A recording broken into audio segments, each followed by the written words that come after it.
Semana 24 da nossa série de leituras. Entramos no Novo Testamento. Como é que o Novo Testamento começa? Com o nascimento de Jesus Cristo. Então não tem como fugir. Teremos uma mensagem de Natal em pleno mês de agosto. Eu sei que é meio estranho. E quem não estiver acompanhando a nossa série vai pensar que o pastor está tentando estimular a economia, né? Antecipando o Natal para o mês de agosto. Mas não é o caso, gente. Apenas estamos seguindo a sequência cronológica das histórias bíblicas. E depois de 23 semanas percorrendo o Antigo Testamento, começamos hoje a destacar a vida e a obra de Jesus, com o seu nascimento, né? Começando. Nessa semana a gente teve o privilégio de ler quase todos os textos bíblicos que falam do nascimento de Jesus.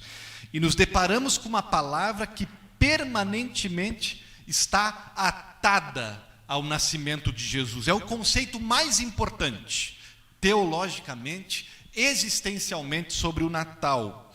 Palavra, conceito é encarnação. O Natal, gente, é muito mais que o nascimento de uma criança especial. É a encarnação de Deus. O Natal é mais que a versão romantizada e infantil que fala de bons sentimentos.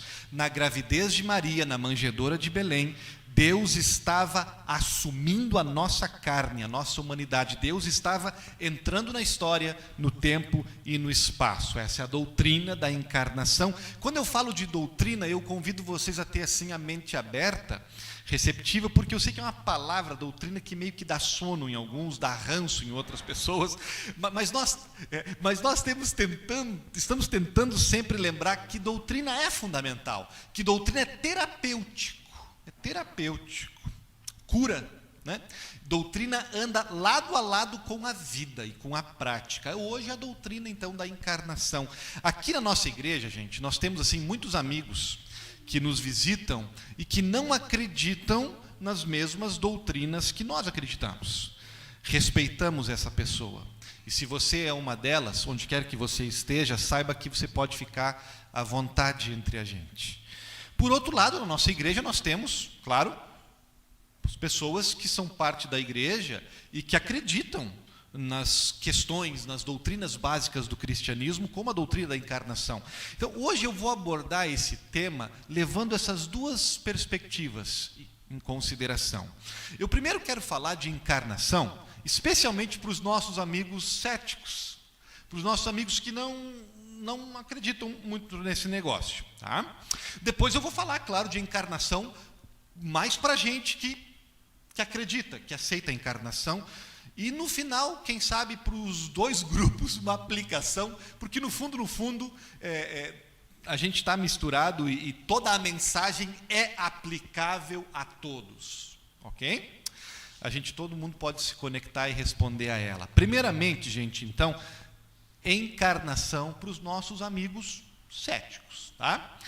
Mateus 1:18 literalmente diz, Débora leu para a gente, que Maria engravidou através do milagre do Espírito Santo.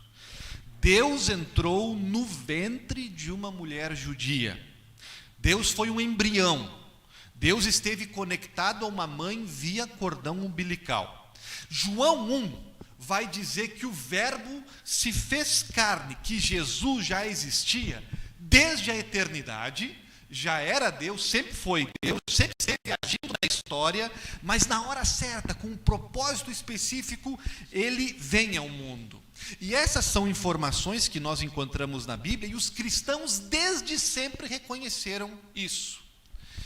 Na primeira oportunidade que tiveram de debater essa questão, Santo Atanásio, os primeiros séculos, na primeira oportunidade que os cristãos puderam sistematizar essa verdade, eles declararam, cremos que Jesus é Deus de Deus, luz de luz, gerado, não criado, de uma só substância com o Pai, por qual ele, por nós homens e pela nossa salvação, se encarnou e foi feito homem.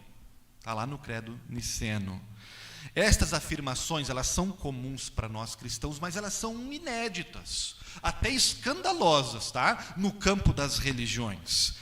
Não apenas, nenhuma outra religião acredita em algo parecido, como outras religiões, no fundo, rejeitam essa possibilidade abertamente. Sabe, gente, que há 3 objeções principais no campo da religião para a doutrina da encarnação. Por um lado, vamos começar por aí, algumas religiões, como o islamismo, como o judaísmo, dizem que a encarnação é impossível. Impossível. Deus até poderia se dar ao luxo de incorporar numa forma humana, mas temporariamente, tá? Para algum evento especial, mas se envolver permanentemente, de uma vez por todas, a condição humana, a nossa natureza, não.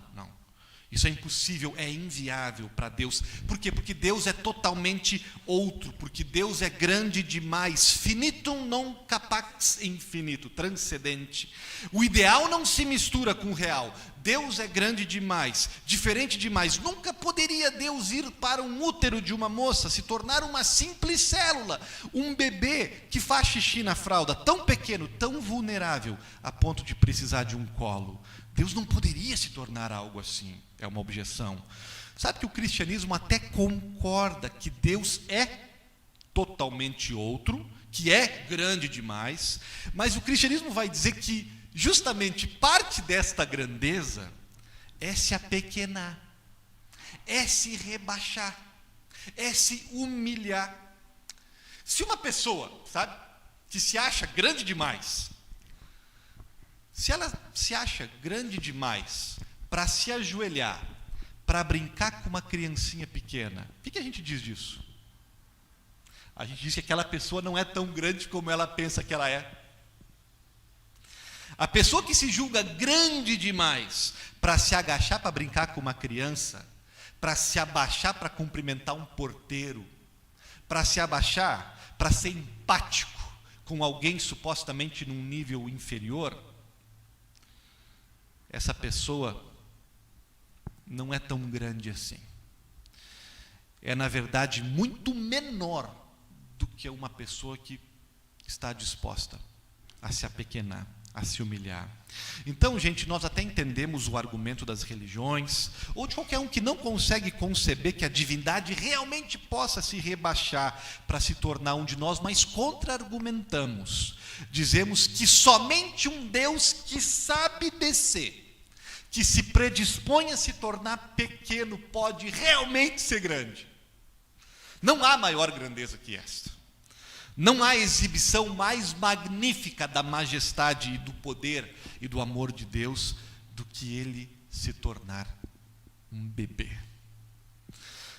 Por outro lado, há outras religiões, como o hinduísmo, o budismo, filosofias orientais, que dizem que a encarnação ela é desnecessária. Por quê? Porque, de acordo com essas religiões, Deus já está dentro do mundo.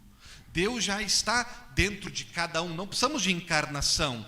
Deus está, no fundo, dentro de cada um. Nós, no fundo, somos Deus, de acordo com essas religiões.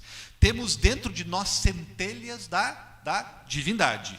Nossa salvação é justamente nos conscientizarmos para o fato de que Deus mora dentro de nós e nós temos totais condições e habilidades de resolver nossos próprios problemas e de alcançarmos a felicidade plena. O cristianismo pensa diferente. A premissa da doutrina da encarnação é que Deus teve que se encarnar justamente porque nós não estávamos tão conectados com Deus como gostaríamos de pensar. Porque havia, no fundo, uma enorme separação entre Deus e sua criação, entre Deus e as suas criaturas. O cristianismo chega a dizer que a razão pela qual o mundo está quebrado, o mundo está uma bagunça, e há tanto sofrimento e maldade no mundo, é porque a humanidade não tem fagulhas de Deus dentro de si, mas está distante, longe de Deus. É o que a Bíblia diz em Gênesis 3, e também, gente, é o que nós observamos na história, na realidade empírica. As coisas estragam ou não estragam? nossos corpos se deterioram, não importa o número de cosméticos que a gente use. Civilizações se levantam e caem. Os top trendings do Twitter são esquecidos assim, rapidamente. Não importa quão duro a gente trabalha para nos blindar, para nos imunizar, para nos conservar, para nos organizar em sociedade, tudo vai ladeira abaixo. Deus, gente, não está em essência na nossa natureza, pelo contrário, por natureza somos Romanos, inimigos de Deus, hostis a Deus. Sabe que outra perspectiva crítica da ideia de Deus se encarnar vem assim das religiões, das ideologias, das filosofias que dizem que a encarnação ela é irrelevante, impossível, desnecessária e agora irrelevante. Justamente, de acordo com estas crenças, porque a carne, a matéria, o físico não tem valor em última instância. Apenas tem valor o espiritual, apenas tem valor a alma. E que Deus, por que é que Deus se encarnaria se a meta final, suprema do ser humano religioso é justamente desencarnar-se, livrar-se dessa carcaça que chamamos de corpo, dessa prisão que é supostamente a carne?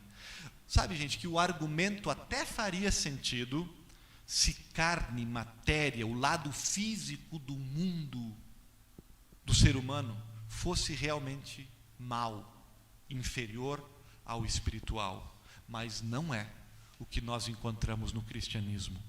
O que encontramos no cristianismo é justamente o contrário. Deus criou a matéria, Deus criou o mundo, o ser humano, e exclamou como Milton Leite, narrando o jogo, que beleza! Deus amou e ama a criação, e cada um de nós na nossa totalidade, não apenas uma parte de nós. A encarnação é uma prova disso, sabe? A encarnação é a última palavra de Deus. Eu amo o mundo, eu amo a todos, e amo cada pedacinho de vocês, cada detalhe da vida de vocês. Tudo o que eu criei é sagrado aos meus olhos e é alvo das minhas promessas de restauração.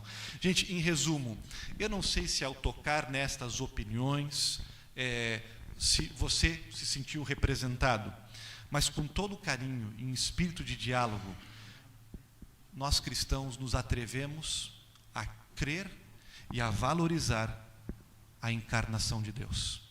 Impossível? Para Deus não há impossíveis. Desnecessária? Seria se realmente a teoria da evolução, o poderoso vulnerável, o inacessível próximo, o remoto Emanuel. Deus fazendo um furo no nosso mundo e entrando por dentro, para valer. Não existe nada igual no campo das religiões. Nenhuma outra fé reivindica tal afirmação. Não queremos forçar esta crença em ninguém, gente.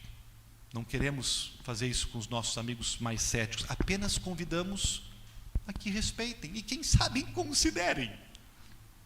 De onde vem a sua dificuldade de crer nisso? De onde vem sua objeção com a encarnação? É porque ela é supostamente desnecessária, impossível, ou é, quem sabe, porque ela é boa demais para ser verdade? Considere. Conversemos. Agora, meus queridos, me dirijo especialmente a vocês, crentes, irmãos, que aceitam o nascimento de Jesus, foi a encarnação de Deus. Também há muito por considerar. A encarnação, ela abala a nossa vida, ela mexe com tudo que a gente está envolvido, ela está absolutamente na base da fé cristã.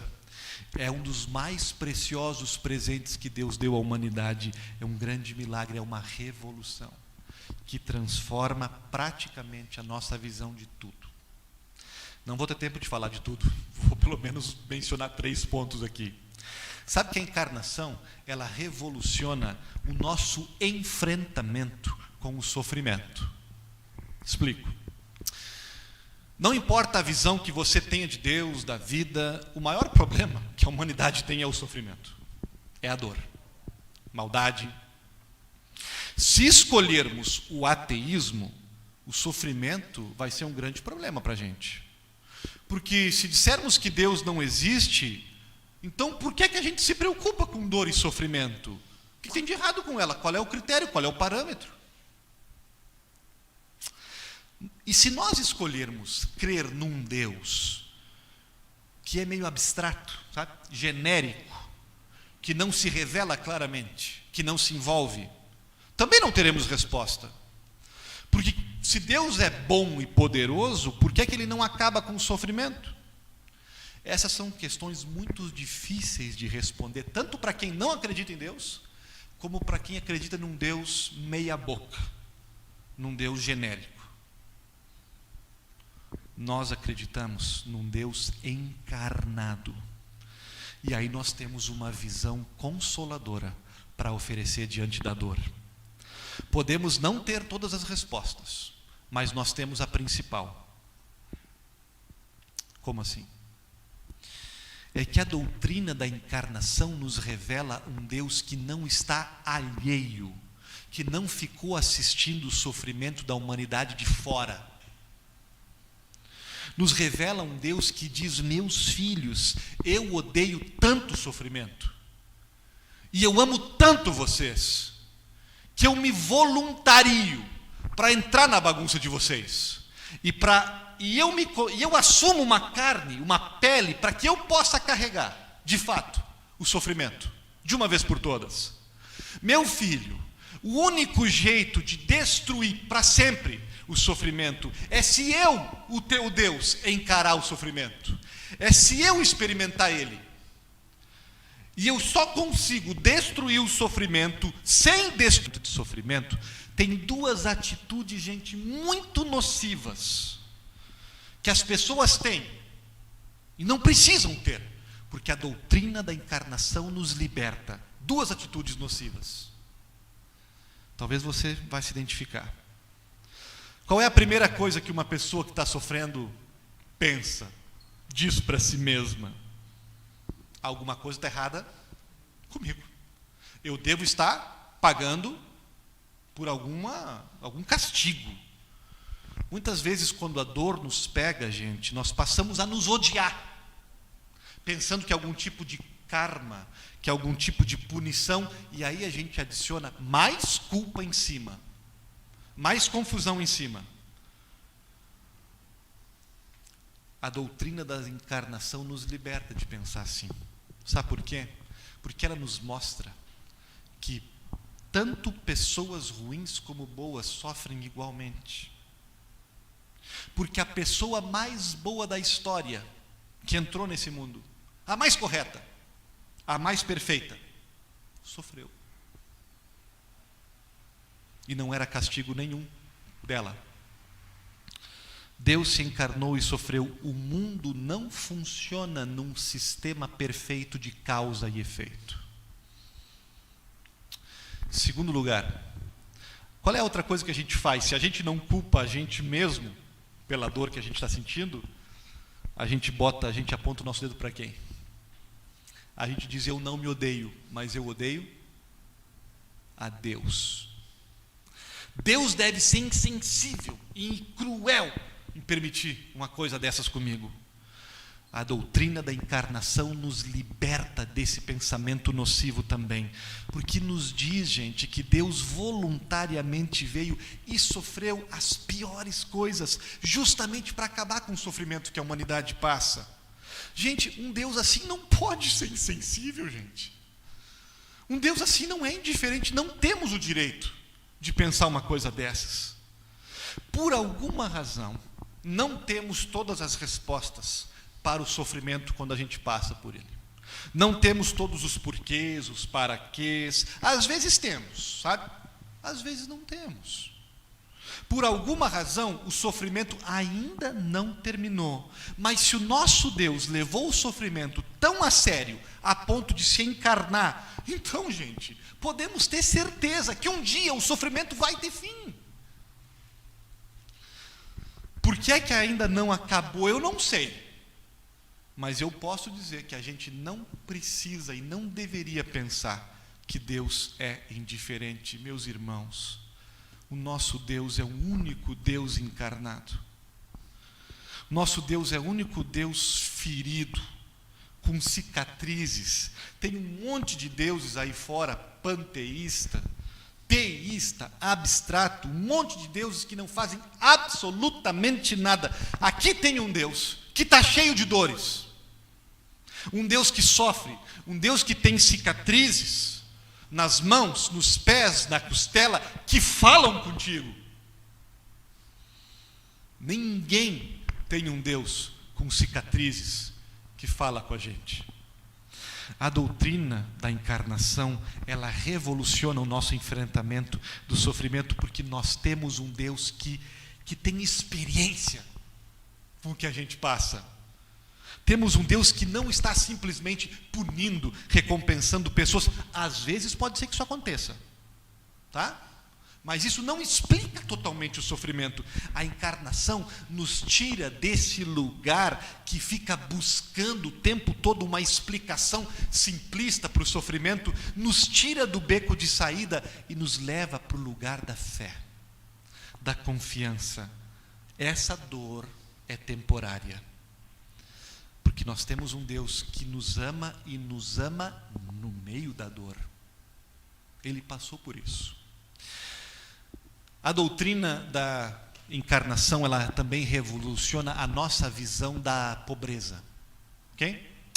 Jesus Cristo não é apenas o único Deus com cicatrizes, ele também é o único que tem um corpo. Ele assumiu o corpo humano, ele viveu, morreu, ressuscitou, e ele subiu aos céus com esse corpo. E o corpo que ele assumiu não foi qualquer corpo. Não foi o corpo de uma pessoa importante, de um rei de sua época.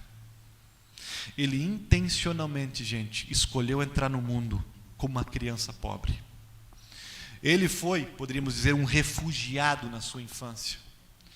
Ele foi sozinho na sua vida adulta. Ele experimentou um julgamento injusto. Ele morreu violentamente. Deus, de propósito, entrou no mundo numa família de periferia.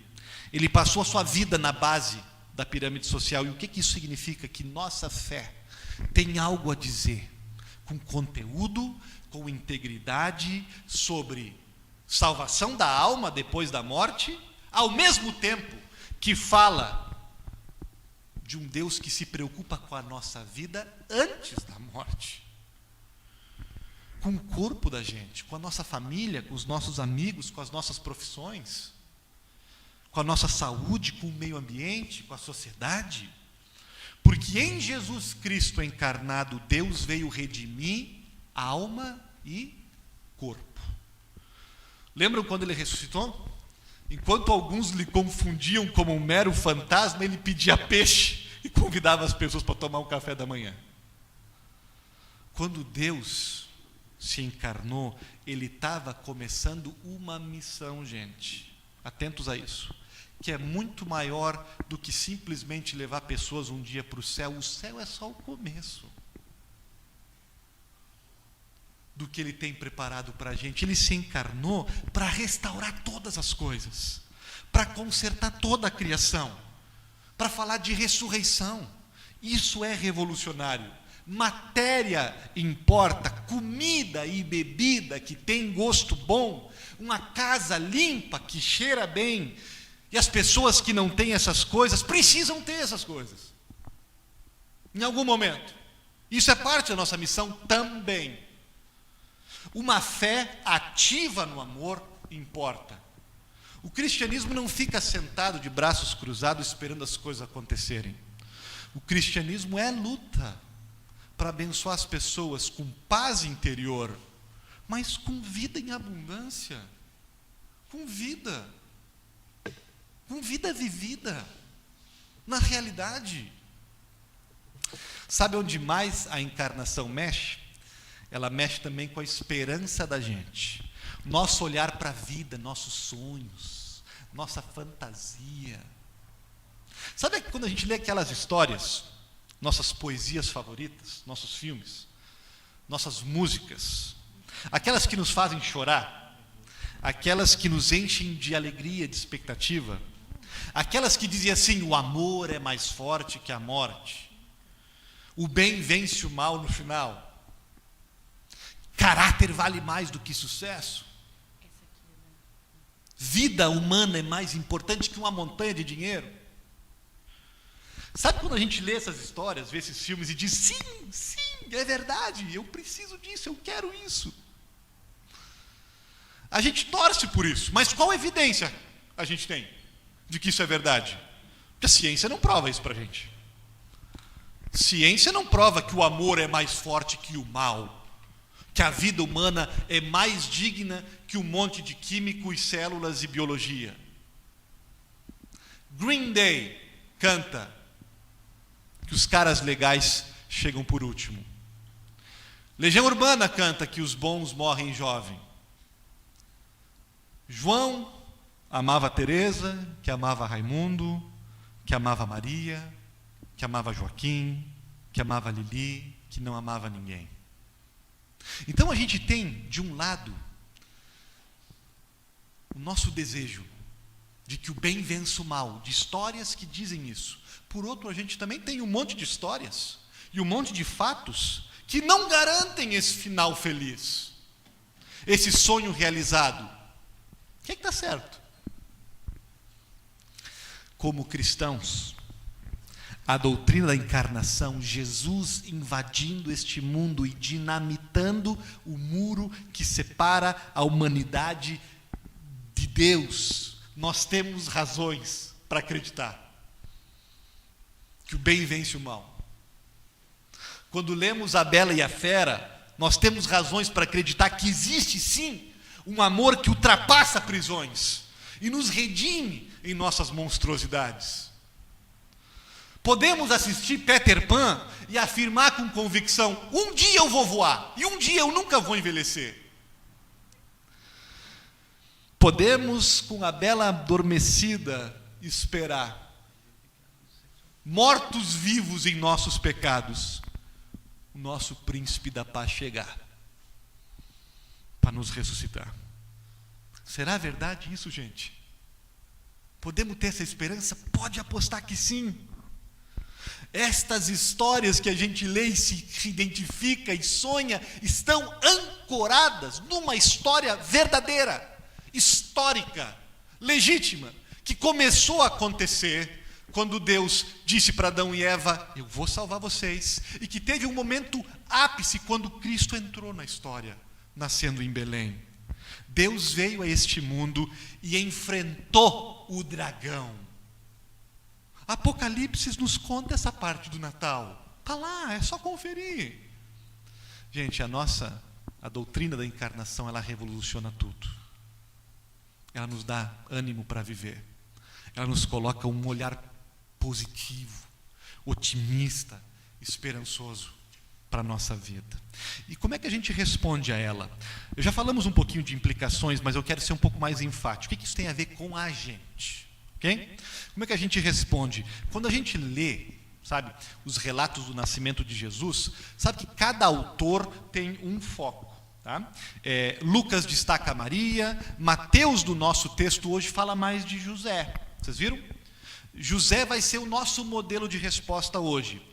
Quando Maria engravidou, ela e o seu noivo ficaram num grande dilema.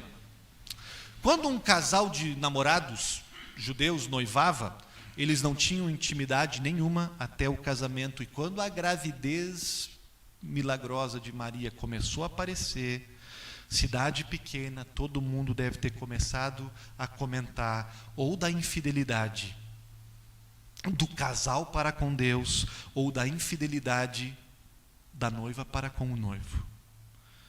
Veja, gente, que a encarnação, aquela gravidez, começa com uma interrupção. começa com um tipo de caos na vida de duas pessoas. Bota a vida de Maria e José de pernas para o ar. E essa é uma verdade de Jesus na nossa vida. Jesus veio para nos interromper. Jesus veio, de certa forma, para botar tudo de cabeça para baixo. Aquilo que a gente valorizava antes, agora a gente considera como esterco. E aquilo que não valia nada antes, para nós agora é a coisa mais sublime. É assim que Jesus nos transforma, nos trazendo crise também. E porque Jesus veio para se sacrificar, Jesus veio para interromper com o reino de Deus, e nós estamos conectados com Ele, a gente participa disso também. A gente participa desse sacrifício, desse risco. Aconteceu com todos os seguidores de Jesus, e aconteceu primeiro com Maria e José, mas José tinha algo que Maria não tinha. José tinha escolha, e ele se deu conta que se ele se divorciasse dela, ele poderia se distanciar da crise, se distanciar da interrupção, do escândalo. Se ele se divorciasse dela, toda a situação da entrada de Jesus, da encrenca toda, seria colocada só nos ombros dela. Ela seria arruinada socialmente. Ele poderia sair ileso. Era só assinar o divórcio de noivado e meter o pé, imune. Como é que José respondeu? José teve a escolha: ou eu aceito a encarnação do Messias na minha vida, ou eu tenho uma vida suave e tranquila, mas eu não posso ter as duas coisas. Sabemos o que José escolheu. Ele escolheu o caos, o risco de acolher Jesus na sua vida. Ele acolheu porque um anjo veio do céu para orientá-lo, para confortá-lo, para dizer: é a coisa certa a fazer. Vale a pena cada risco, vale a pena cada sacrifício. Muitos não vão entender, muitos nunca vão aceitar, mas através, José, da tua participação, muitos serão abençoados. E aí está uma primeira resposta da gente, segundo o modelo de José, para a encarnação de Jesus. Deixe-se interromper por Jesus. Aceite os riscos, aceite os chamados de sacrifícios que Jesus tem para você. Obedeça, vale a pena. Muitos são salvos por causa da nossa disposição. O anjo afirma a José: aceite a encarnação, participe dela, fique do lado de Maria, seja o pai que esse menino precisa. Mas o anjo também deixou um recado final para José. E aí está a nossa segunda resposta: José, não escolha o nome. O nome está escolhido já, José.